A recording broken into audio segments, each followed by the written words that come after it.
कौशल प्रदेश, जिसकी स्थापना वैवस्वत मनु ने की थी, पवित्र सरयू नदी के तट पर स्थित है। सुंदर एवं समृद्ध अयोध्या नगरी इस प्रदेश की राजधानी है।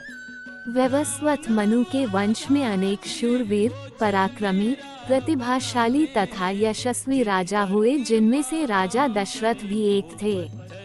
राजा दशरथ वेदों के मर्मज्ञ, धर्मप्राण, दयालु, रणकुशल और प्रजापालक थे। उनके राज्य में प्रजा कष्टरहित, सत्यनिष्ठ एवं ईश्वर भक्त थी।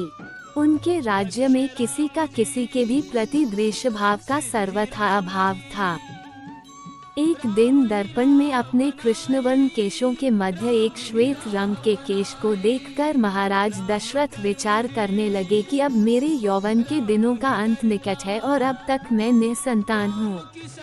मेरा वंश आगे कैसे बढ़ेगा तथा किसी उत्तराधिकारी के अभाव में राज्य का क्या होगा। इस प्रकार विचार करके उन्होंने पुत्र प्राप्ति हेतु पुत्रयष्टि यज्ञ करने का संकल्प किया।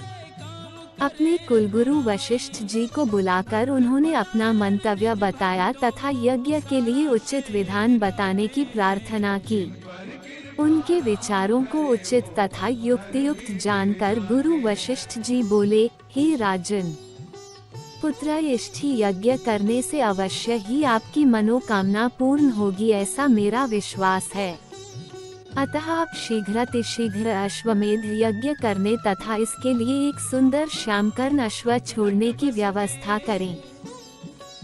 गुरु वशिष्ठ की मंत्रणा के अनुसार शीघ्र ही महाराज दशरथ ने सरयू नदी के उत्तरी तट पर सुसज्जित एवं अत्यंत मनोरम यज्ञशाला का निर्माण करवाया तथा मंत्रियों और सेवकों को सारी व्यवस्था करने की आज्ञा देकर महाराज दशरथ ने रनिवास में जाकर अपनी तीनों रानियों कौशल्या, कैकेयी और सुमित्रा को ये शुभ समाचार सुनाया।